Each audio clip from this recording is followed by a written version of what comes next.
আমরা যখন রমাদানের বিভিন্ন রহমত বরকতের বর্ণনাগুলো শুনি, আমরা প্রত্যেকে আশাবাদী হয়ে উঠি। এবং বিশ্বাসীদের একটা বৈশিষ্ট্য হচ্ছে সবসময় আশাবাদী হওয়া, হোপলেস না হওয়া।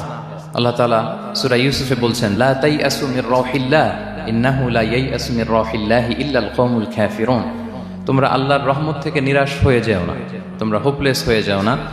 আল্লাহর রহমত থেকে নিরাশ শুধু তারাই হয় যারা অবিশ্বাসী, যারা কাফির। সো বিশ্বাসীরা সবসময় আশাবাদী থাকে। তো এই রমাদানুল মুবারক এটা আমাদেরকে সবসময় আশাবাদী করে,